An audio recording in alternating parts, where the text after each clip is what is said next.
Setelah bom atom dijatuhkan di Nagasaki pada 9 Agustus 1945, Kaisar Hirohito menyatakan menyerah tanpa syarat kepada Amerika Serikat dan sekutunya pada 14 Agustus, yang menandai berakhirnya Perang Dunia Kedua di kawasan Pasifik.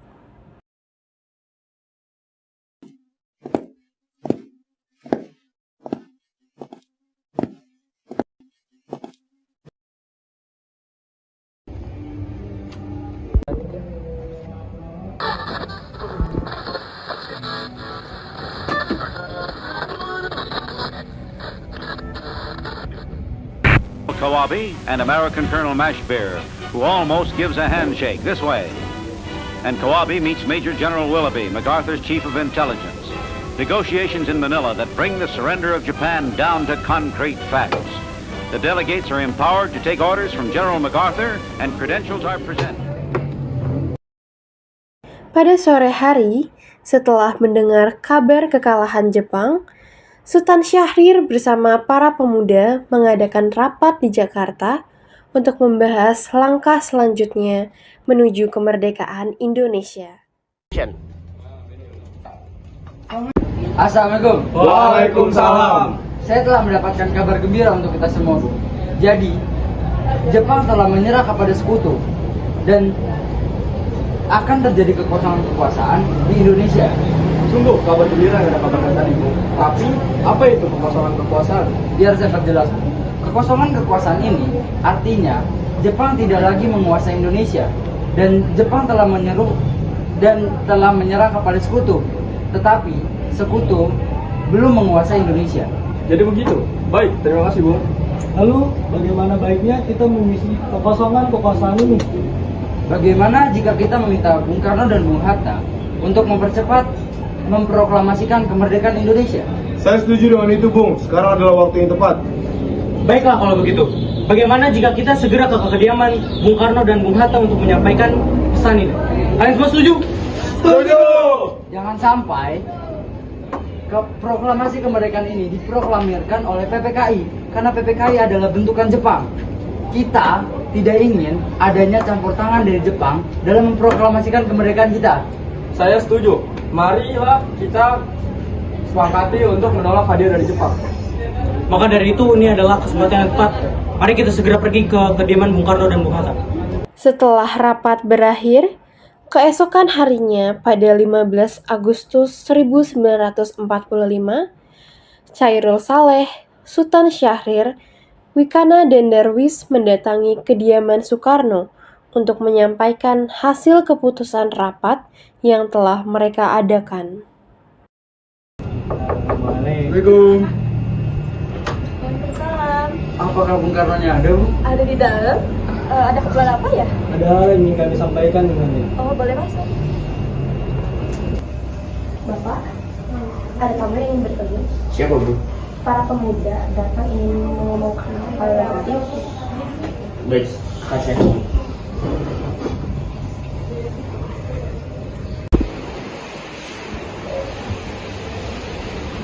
Katanya, kalian ada yang ingin disampaikan.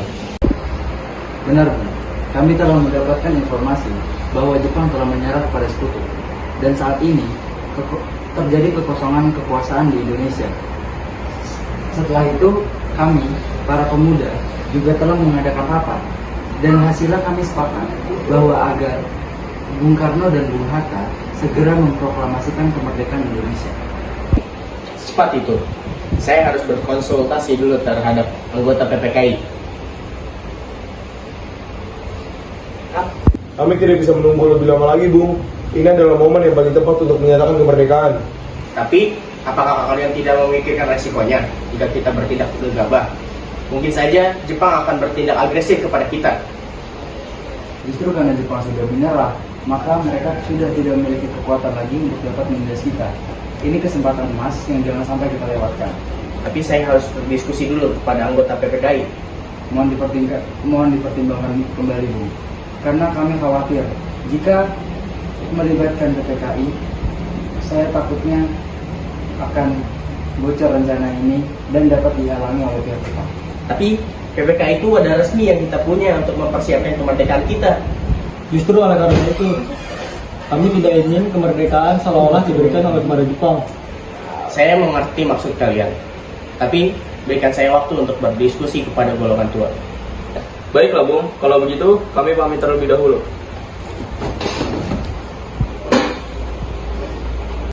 Karena masing-masing pihak bersikeras mempertahankan pendapatnya, keempat tokoh golongan muda itu berpamitan kepada Bung Karno dan meninggalkan kediaman beliau dengan raut wajah kesal.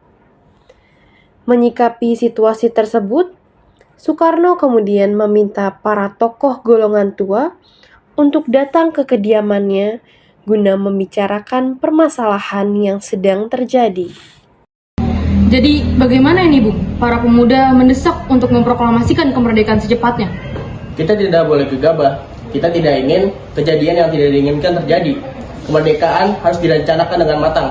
Lagi pula, mereka masih muda, pemikiran mereka masih pendek. Saya setuju, Bung. Masalah kemerdekaan akan dilaksanakan pada tanggal 18 pada saat sidang PPKI nanti. Jadi bagaimana ini Bu? Kita harus mempersiapkan masa depan dengan matang. Jangan sampai ada keliru. Bagaimana jika semua berantakan? Baik, Bung. Maka kita telah bersepakat.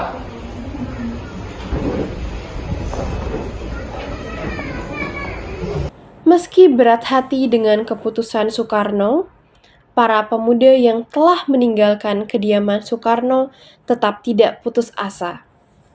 Mereka pun menyusun strategi bagaimana membujuk Soekarno dan Muhammad Hatta untuk memproklamasikan kemerdekaan sesegera mungkin. Akhirnya, mereka memutuskan untuk mengasingkan kedua tokoh tersebut ke Rengas Dengklok agar terhindar dari pengaruh Jepang di Jakarta. Sekarang apa yang harus kita lakukan? Sementara golongan tua enggan mengikuti keinginan kita. Bagaimana jika kita asingkan Bung Karno dan Bung Hatta di daerah luar Jakarta agar tidak memiliki pengaruh dari Jepang? Tapi kemana, Bung? Bagaimana kalau kita ke Rengas Dengklok? Di sana keamanannya terjamin. Ya bagus, saya setuju dengan itu, Bung. Apakah kalian semua setuju? Setuju! Para pemuda pun menyetujui ide tersebut. Pada malam hari, Insinyur Soekarno dan Muhammad Hatta dibawa oleh sekelompok pemuda menuju Rengas Dengklok. Rombongan ini berangkat dari kediaman Soekarno yang dikawal oleh pasukan peta. Assalamualaikum Bung Karno. Waalaikumsalam. Siapa di sana? Kami para pemuda. Bung, tolong ikuti kami dengan tenang. Bung Hatta sudah bersama kami.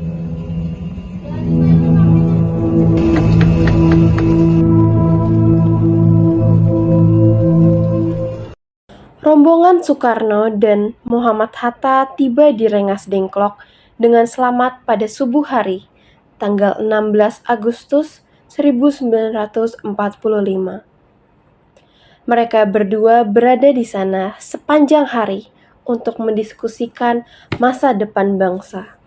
Hatta, Soekarno, sebenarnya apa tujuan kalian membawa kami ke sini? Kami mohon maaf Bung, ini semua kami lakukan demi keselamatan Bung berdua. Dan juga demi membicarakan kembali soal proklamasi kemerdekaan Bung. bukankah Bung Karno sudah bilang bahwa persoalan ini akan dibahas dalam sidang PPKI? Tapi kenapa harus menunggu PPKI? Bukankah PPKI dibentuk oleh Jepang? Kami ingin kemerdekaan tanpa bayang-bayang mereka. Pendapat kalian tidak salah. Tapi kita tidak sepenuhnya siap. Kita masih membutuhkan dukungan Jepang untuk menghindari konflik bersenjata.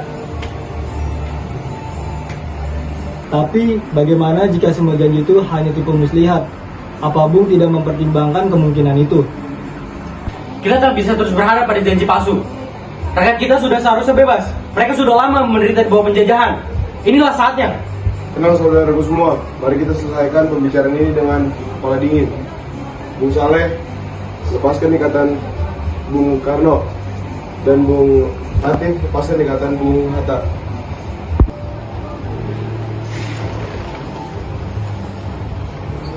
Saya paham Bung, kalian memiliki pertimbangan tersendiri soal proklamasi. Kami memang terkesan terburu-buru, belum sepenuhnya memikirkan resikonya. Tetapi Kami percaya kesempatan ini tidak akan datang 2 kali. Tapi, apakah benar kita mampu? Apakah semua ini akan terjalankan dengan baik? Kami yakin bisa, Bung, selama kita bersatu. Teman-teman kami di Jakarta sedang menyiapkan strategi pertahanan bila Jepang mencoba menggagalkan langkah kita. Kami tidak sekedar nekat, tetapi kami siap menghadapi segala kemungkinan. Jadi, bagaimana menurutmu, Bung Karno? Saya mengerti seperti itu. Kami akan memproklamasikan kemerdekaan Indonesia tanpa campur tangan Jepang.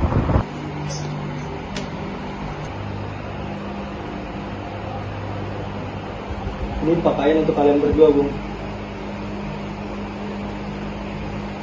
Tunggu, di mana kacamataku? Oh, maaf, Bung, ini kacamatamu. Baik, terima kasih. Rombongan dari Jakarta yang dikenal oleh anggota PETA tiba di Rengas Dengklok pada pukul 17.30 untuk menjemput Soekarno dan Muhammad Hatta.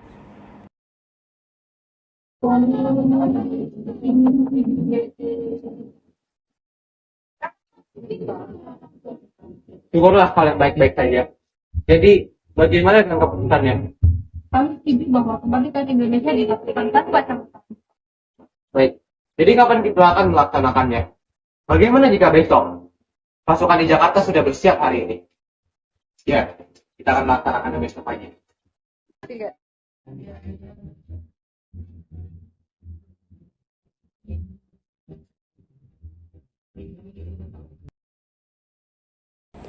Soekarno dan Muhammad Hatta akhirnya pergi meninggalkan tempat tersebut.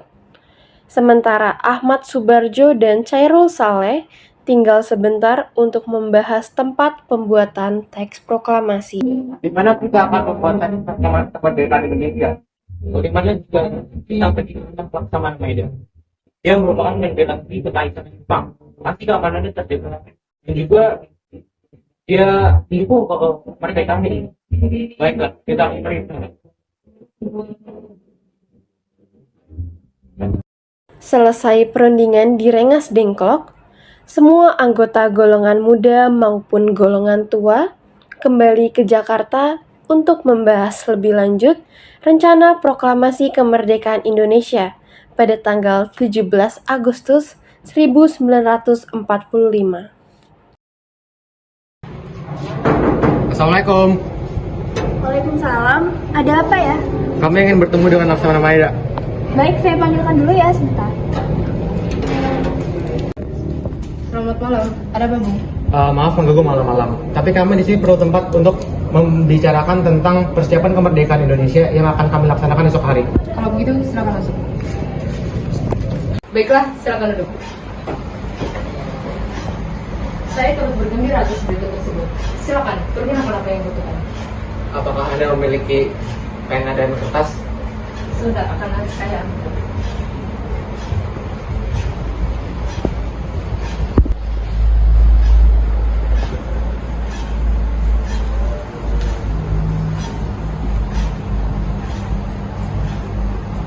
Bagaimana dengan penandatanganan proklamasi ini?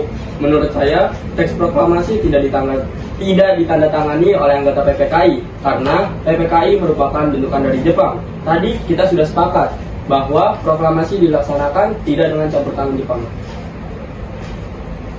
Bagaimana jika penandatanganan teks proklamasi ini ditandatangani oleh para hadirin yang ada pada saat ini? Seperti ketika Amerika menandatangani teks deklarasi mereka. Tidak! Kita tidak boleh mengikuti bangsa lain. Kita harus berbeda, Bung!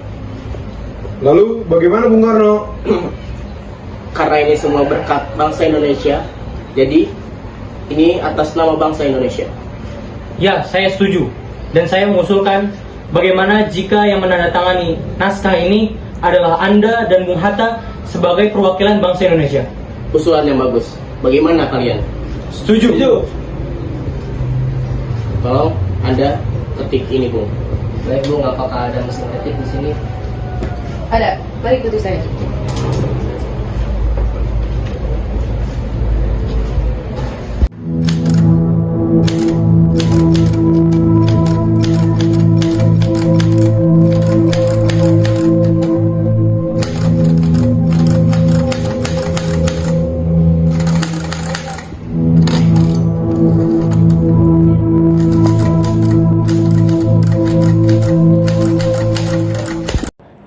Usai menyelesaikan perundingan di rumah Laksamana Maeda, Soekarno pulang ke kediamannya dan disambut hangat oleh sang istri tercinta. Alhamdulillah, semua berjalan dengan lancar. Terima kasih istriku telah menemani saya di masa-masa sulit. Iya, terima kasih kepada Allah yang telah memberikan kita jalan untuk mempromosikan kemerdekaan bangsa kita. Oh iya, apakah kalian udah mempersiapkan bagaimana proklamasi esok? Sudah, kita melaksanakan upacara bendera diiringi lagu Indonesia Raya karya Bung Supratman. Akan tetapi kita belum mempunyai bendera untuk dikibarkan di depan. Lantas bagaimana?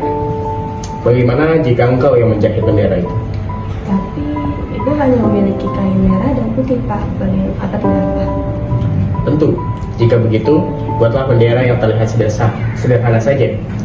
Yang penting adalah kita memiliki niat. Baiklah, Pak. Ibu mempunyai ide bagaimana jika kita menamakan bendera negara kita dengan sebutan Sangsaka Merah Putih. Ide yang bagus. Kita akan menamakannya dengan sebutan Sangsaka Merah Putih. Ya sudah, persiapkan dirimu untuk proklamasi besok, ya, Pak. Ya, istriku.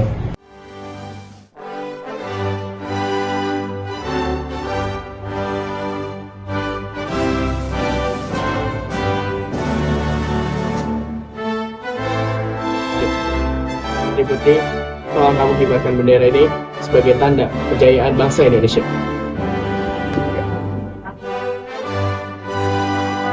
Saya akan mengibarkan bendera ini. Langkah tegap maju. Jalan.